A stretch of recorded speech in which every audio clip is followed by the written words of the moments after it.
Okay, so hi everyone. Thank you for joining us for this special recorded conversation with Common Sense. I'm Samira Sain. I'm the New York City Regional Director for Common Sense. We are a nonprofit that serves over 100 million parents, teachers, and children globally. And we have three pillars: Common Sense rates media. We educate and advocate for millions of families, teachers, and children. Our digital citizenship curriculum is used in more than 60% of classrooms, and 40% of those are Title I schools.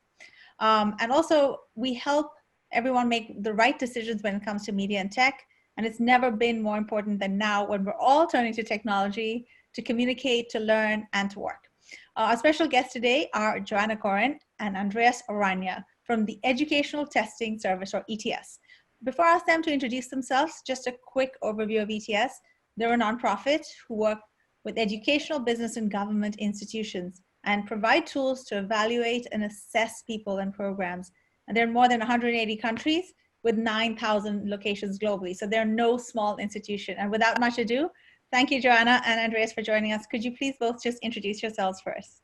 Sure. Thank you, Samira, and thanks for the opportunity to have a conversation, which it could not be more timely given what all of us are now turning to as the normal way of communicating.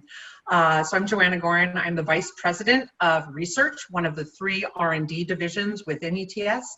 We're about 200 or so scientific staff who conduct research to be able to understand what assessment can offer in terms of learning, to validate our existing assessments, and to look at what the future of assessment, learning, and education could be.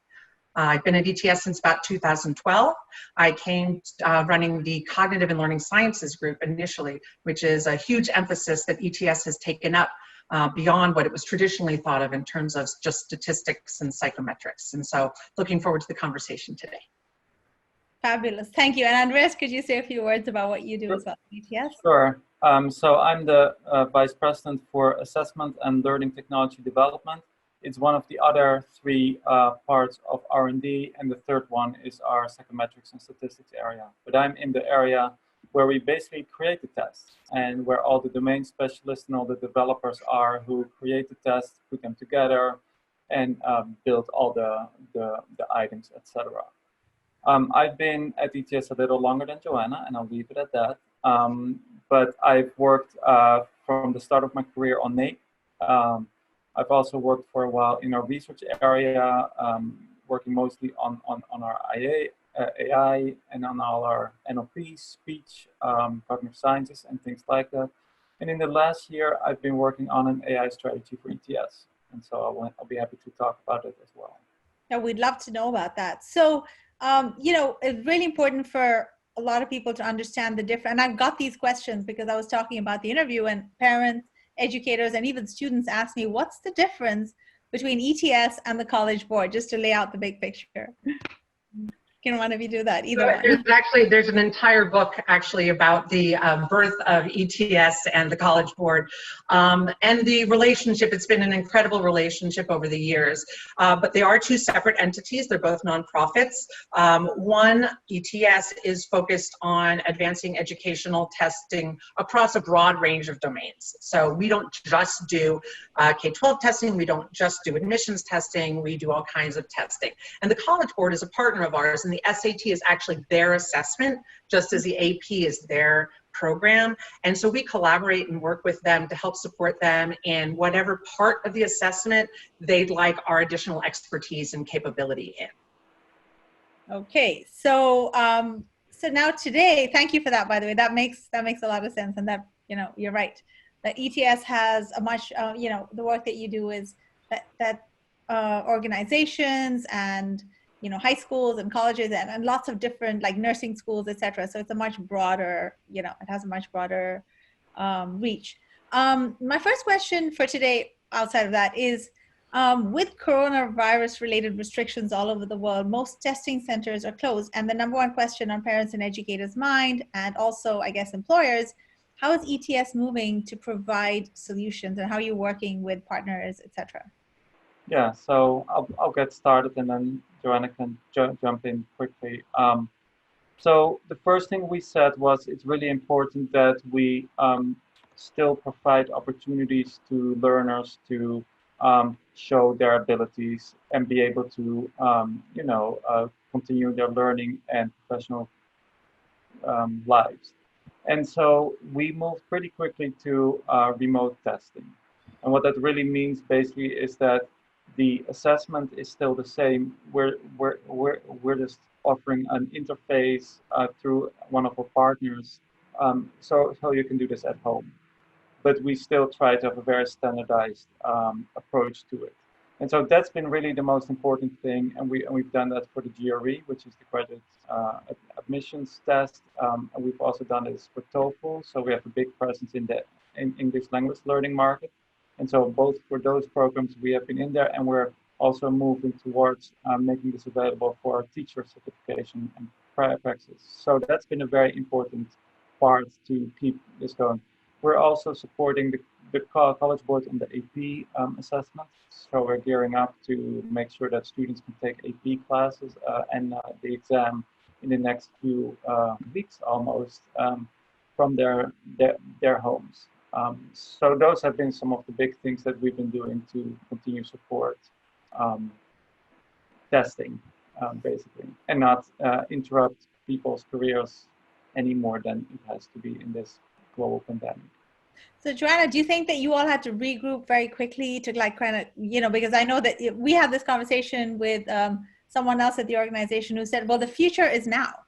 Like whatever is happening, the future is now. So could you talk to that? Absolutely. So I think that there's the conversation about a lot of what's happening now, whether it's remote proctoring or other types of innovations, has been a conversation that's been ongoing, but never lose the opportunity in a crisis to be able to really use that to say it's now or it's never.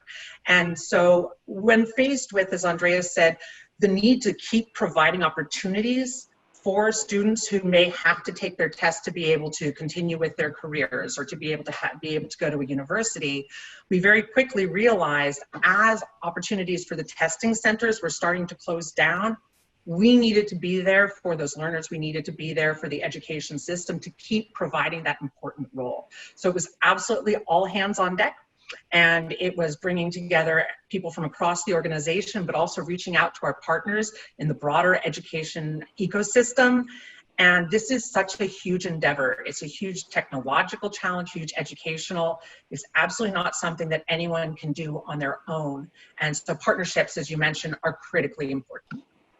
So now, this is a question I thought about while listening to an interview that one of our partners, Khan Academy, did with the College Board. And I think I thought about this and I said, we all know about the summer slide. This is just talking about like children from K through 12 schools. We are in a bit of a, especially for low income students who don't have access to broadband, that we know about 55 million in the US alone don't have it. Let's not talk about the billions around the world. Also laptops, etc. And there's a sort of an accumulation of learning loss that's going to happen. I tried to turn off my notifications. Please forgive me. We're all in this technological situation. That was a notification from Twitter for some reason. But what's really important is to understand how is ETS looking at those children who, and a lot of children actually, who are probably going to lose some of their learning in the spring, the summer, and the fall as they gear up for tests. And is ETS factoring in the fact that they might miss up to 6 months of education? Yeah, so go ahead. All right, I'll start.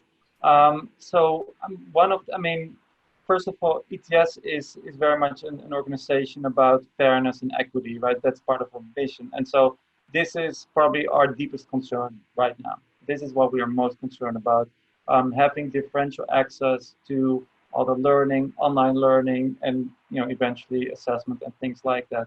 So we have been working with some of our partners and as a vendor to states and state assessments well, of course, we don't want to add just more tests over and over to figure this out, but can we use some of the more diagnostic assessments or the interim assessments in the fall to get a better handle on what's going on so we can help teachers sort of when they start up again in September, figure out where to start, what the gaps are, what kind of lost ground has to be made up. But I think our biggest concern is that what you will find is that it's going to be very much depending on how affluent the school district and the students are, and that and that the gaps will actually be wider rather than smaller because of this. And so this is something that as a nation, we need to be very concerned about. I think it's a real opportunity because we're going to have to do things differently. I mean, obviously, different districts, different states are approaching this in different ways, similar to how different states have different policies. And that will always then give you an opportunity to look at then how does that and translate into differences in what we see in student performance on different tests. Because some of the tests are intended to be much more sensitive to the classroom instruction, and others are really much less about the classroom instruction and more about aptitude or predicting future potential, let's say. And when you have then the chance to look across those and see how the patterns and the scores change, and specifically for different subgroups, that's where you really get to learn a lot about what education and classroom learning is really going to reflect in terms of test scores and how we can impact it. So it's an opportunity. We have to pay close attention to it, but we also then have to tread very carefully when we start using those test scores then to make decisions, because we won't know for a little while really who and how much people were disadvantaged. So just coming back to, there's a very great word that someone that I think you use, which is diagnostic for the fall. I've heard of like some of the ETS tools like Writing Mentor, which one of my children uses. What are other tools that you have that I believe are free, if I'm not wrong, and that are freely available for educators and maybe even students and parents themselves? Could you discuss those? I think Andrea should answer this question because a lot of it comes out of the work on artificial intelligence and fairness that his group has been working on, and some really exciting technologies there we've got out there.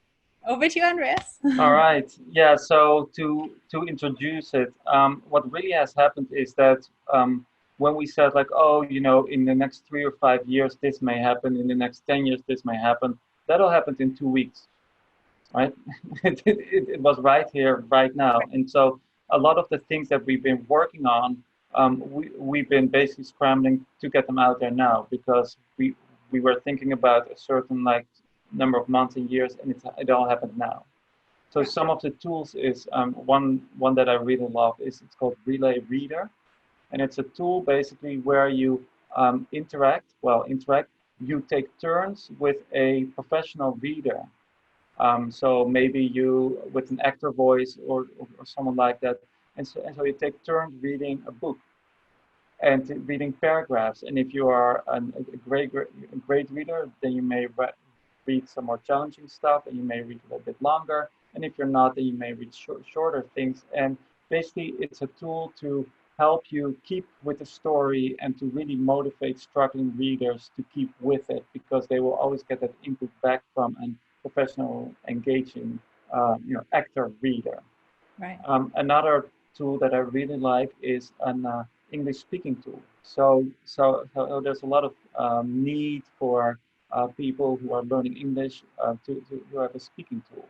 And so we have a really nice tool where you can basically speak into it. It goes through an automated scoring engine, and then it brings back sort of really practical, directly usable feedback in terms of like the pace, the kind of intonation, the kind of words that you're using, and sort of the basic things that help people get started and build more confidence to be a good speaker. And Writing Mentor is another tool that I will talk about briefly, which is essentially a tool. It's inside Google Classroom, and you can submit an essay or you can write just a little paragraph, and it will basically walk you through some reflection about your writing. It will talk to you about how you construct sentences, how you bring an argument together, how you cite things, how you, of course, the basic grammar, usage and style. And so it's a really nice comprehensive tool where at different levels of writing you can sort of get in there and learn a lot. And it's not just about here, this is what you did wrong, but it's actually about that helping you think through it. And that reflective writing, which is really powerful when you try to learn something as opposed to someone just telling you what you did wrong.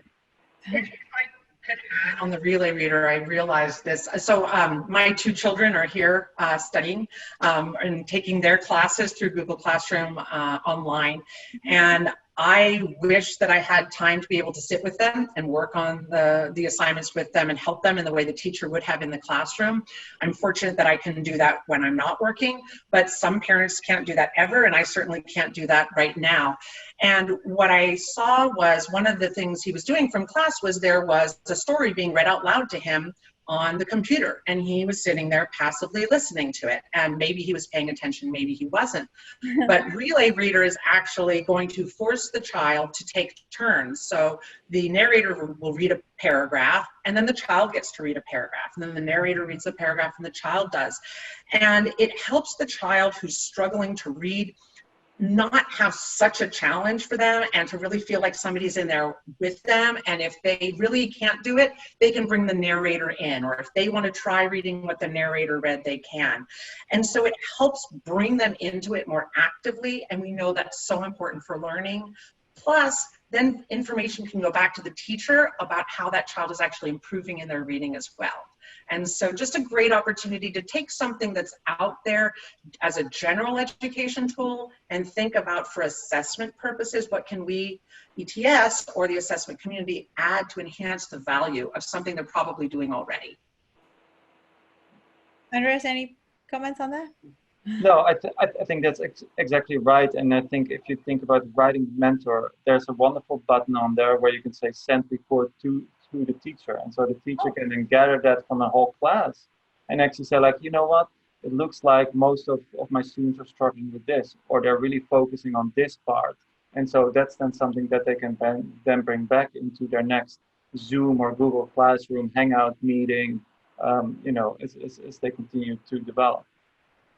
Wow. Well, these sound like things that kids can do at home, or if, you know, how would we find it? For example, if, say, I were to go on as a parent, or my son's teacher was to go on as a teacher, how would they find it on the ETS website to bring it in? Just give us a quick overview so people can do it. Yeah. So Relay Reader is actually available in the App Store. So you can just purchase it directly there. It's called Relay Reader. I'm sure on the ETS website we have information about it.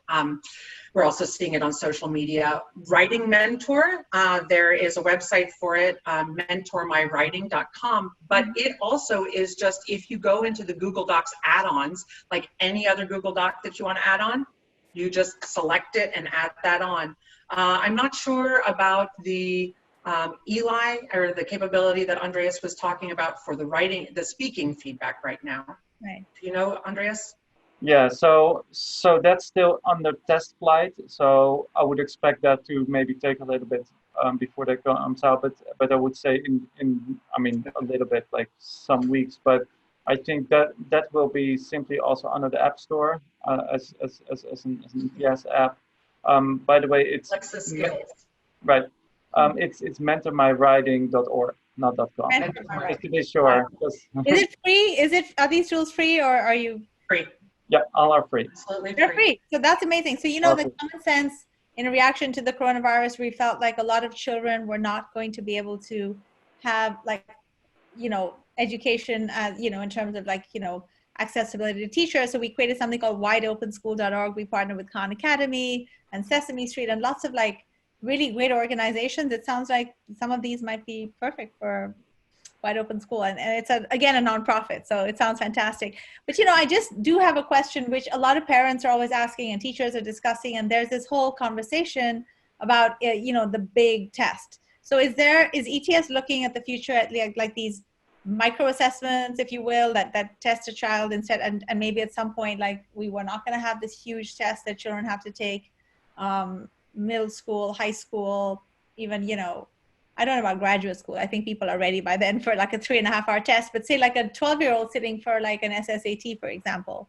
for 3.5 hours. Do you think that that's something that's going to go away or change? Or do you think that that kind of test does really still serve a purpose and must stay? And I don't know who wants to take that one. So I'll take it to start, but I'm going to quote Andreas by saying, it is absolutely going to change. We just don't know exactly how it's going to change. So, you know, the assessments that take 3 hours, the very traditional standardized assessments, serve one purpose. And I think sometimes we think that they can do more than they can. And they're likely to continue on to be part of assessing students, assessing accountability. But I think we need to focus on what other types of information and other forms of assessment we can bring into. And that's going to be what happens in the classroom. You can change how much you weight those, but figuring out how to combine them is really the biggest challenge, because they are different experiences. They reflect different aspects of learning. So we have to figure out how you take all the different pieces of information that help us understand a child, a learner, a teacher's performance, and put it into some type of interpretation or decision that we can feel we can stand behind, and that we limit the negative consequences it's going to have. So Andreas, I'm sure, has a lot more to say about that.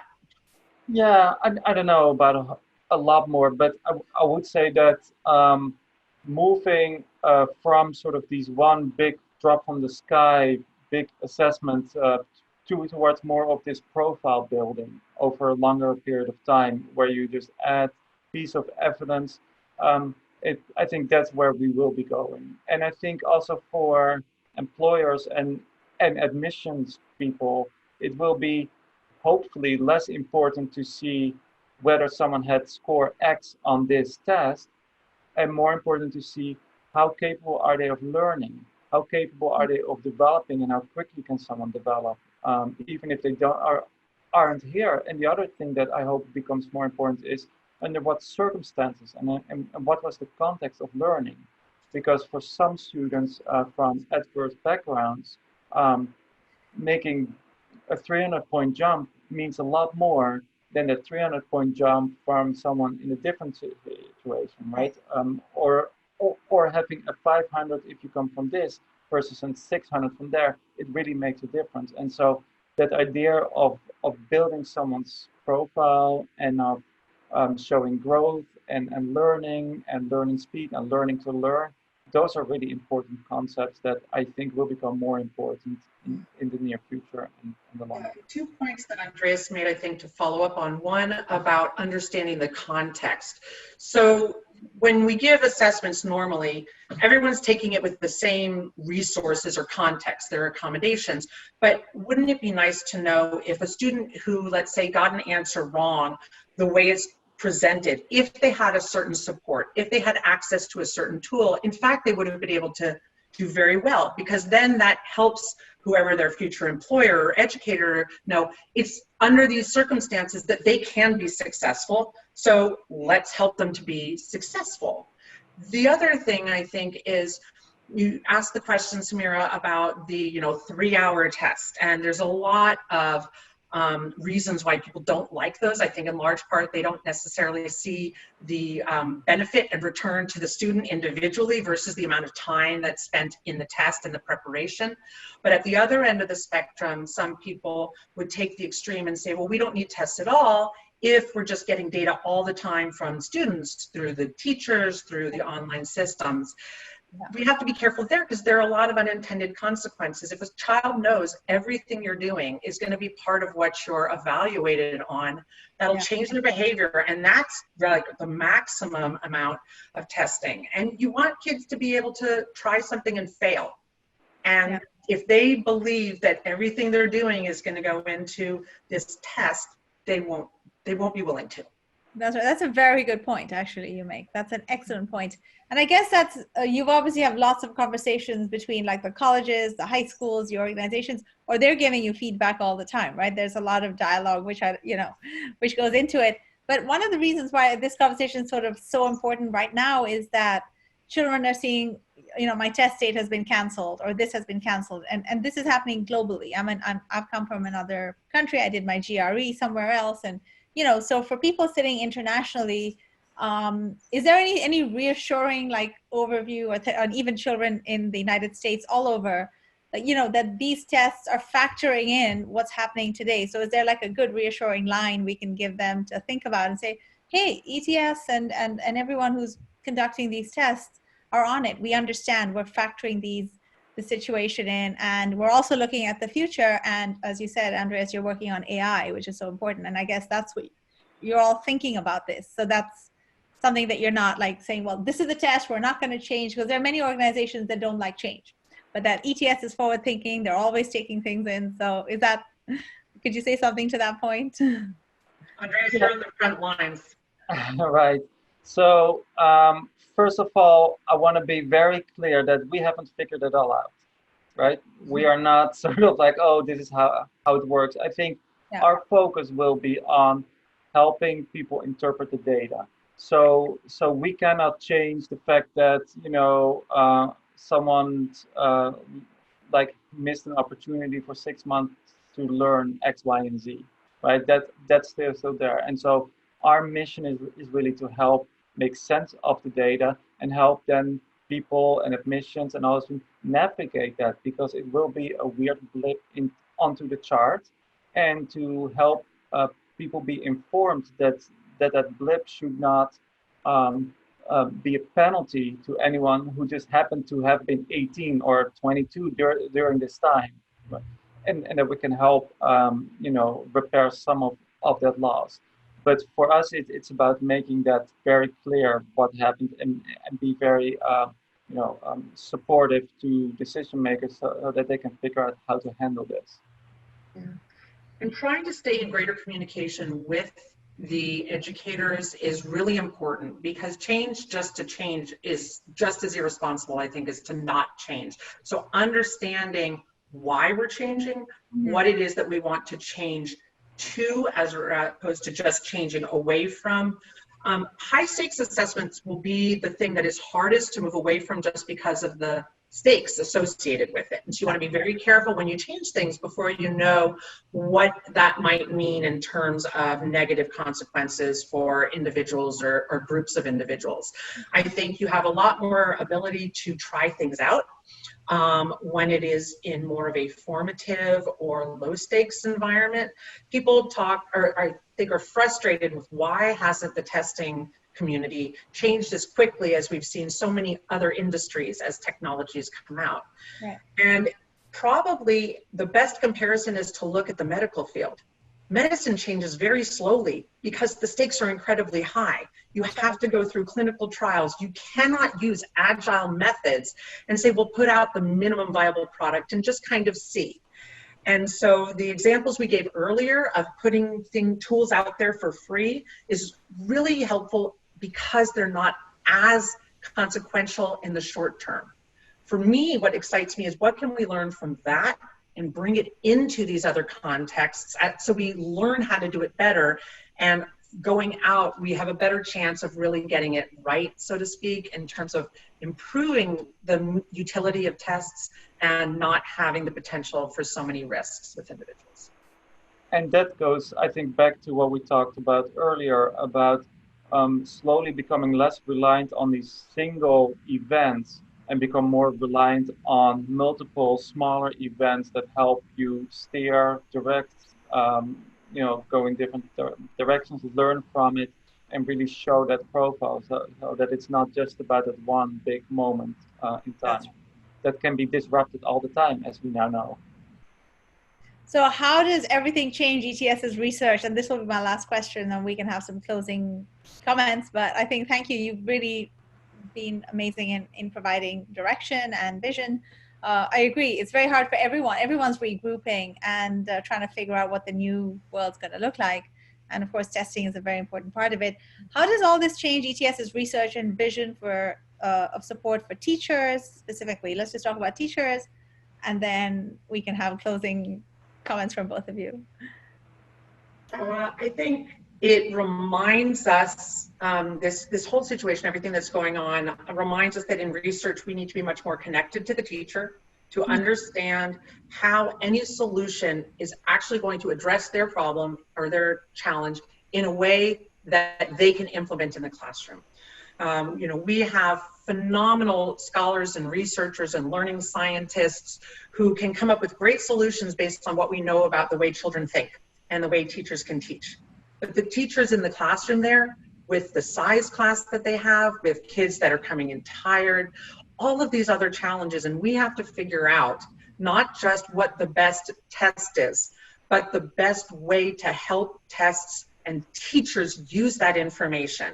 And so all I can say is teachers have become all the more important than they ever were. And one thing we're changing, aside from the focus of our research, is the way we're engaging in it. And getting closer and listening and watching and partnering with the teachers is an absolutely critical piece of it. Wow, I'm sure lots of teachers are going to thank you for this. And Andreas, how about you? Any closing? Yeah, I will add now, I think Joanna said it really well, and I'm fully with that. I would add one thing also, that what it makes us realize is that we need to bring whatever we do to where the teachers and the students are.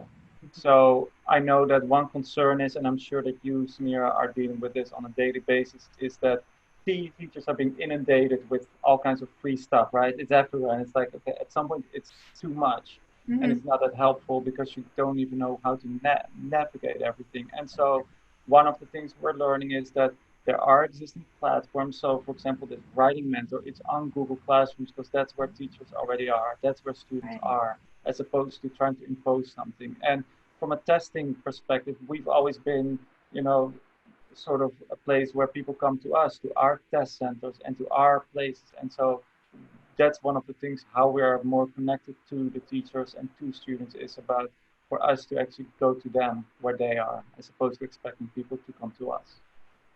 Well, I've never thought of a time when, we really look back at schools, specifically public schools, and teachers.